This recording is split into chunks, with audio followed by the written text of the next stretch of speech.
Good morning. আজি এনেকুৱা পৰিস্থিতি হৈ আছে গুৱাহাটীত, আমাৰ গুৱাহাটী মানে পূৰা অসমজুৰি মানে জুবিন দাক ভাল পোৱা মানুহ ইমানেই মানে আছে মানে আমাৰ বৰ্তমান এই ভিডিঅ'টোত কিছুমান ক্লিপ দেখা পালে আপোনালোকে গম পাই যাব। আৰু এই ভিডিঅ'টো বনোৱাৰ উদ্দেশ্য এটাই যে আমাৰ জুবিন দাৰ স্মৃতি হিচাপে মই এই ভিডিঅ'টো যাতে মোৰ ইউটিউব চেনেল আৰু ফেচবুক পেজত থৈ দিব পাৰোঁ, যাতে ভৱিষ্যতেও জুবিন দাক আমি মই নিজে ফেচবুক বা ইউটিউবটো খুলি যাতে মই দেখা পাওঁ। আৰু মই বিশেষ একো নকওঁ, কাৰণ ক'বলগীয়া একো ভাষা নাই।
Itu semua lihat.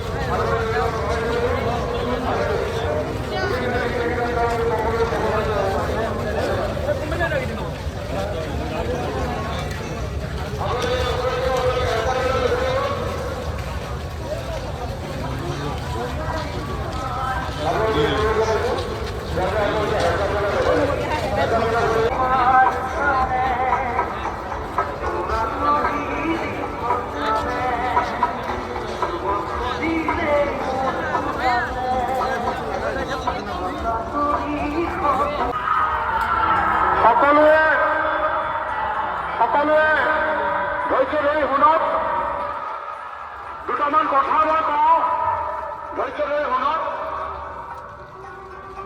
আপোনালোকে অতি মৰমৰ সাংসদ জুবিন গাৰ্গ আহি আমাৰ সৰু ৰজা আহি পাই গৈছে।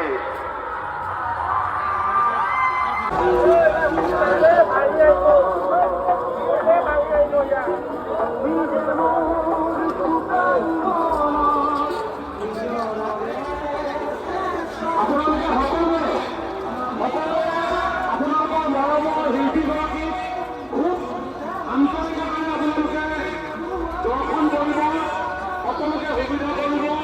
মই ভাবোঁ আপোনালোকে খুব সুন্দৰভাৱে দৰ্শন কৰিলেহে তেওঁৰ প্ৰতি নিবেদন কৰা হ'ব।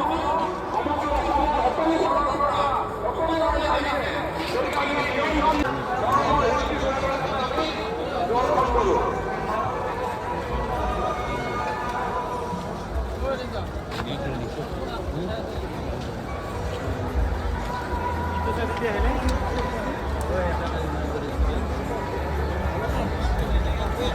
বিছানা করছে কি রিক্সা রয়েছে এটাতে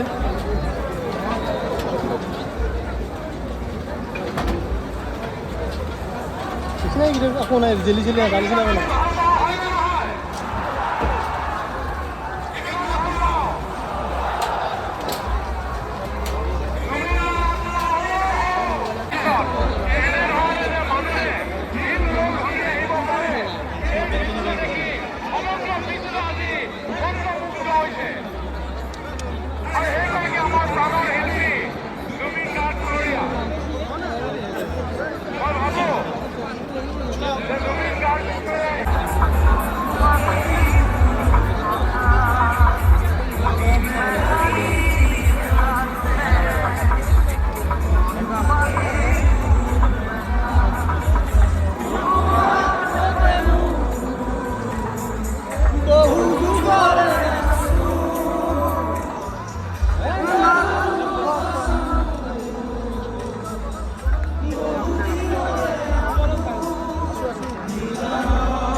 কাম্য নাছিলে, কিন্তু তেওঁ আঁতৰি গ'ল এই শাশ্বত সত্য, আৰু এই সত্য আমি সকলোৱে মানি ল'ব লাগিব।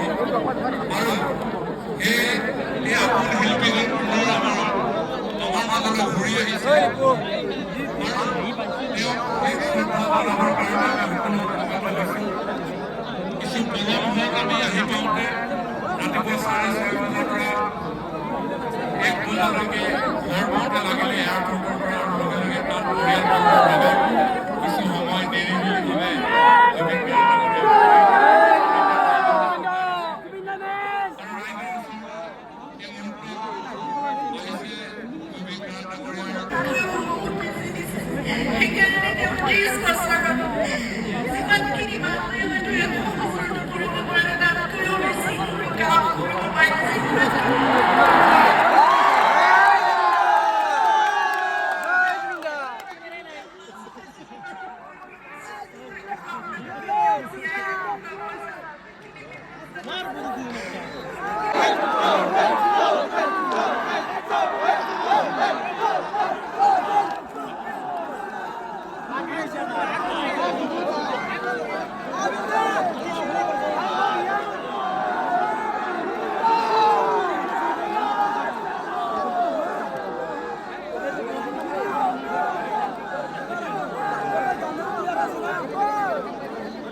কিবাকে দিলোঁ গাইছ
Haluar.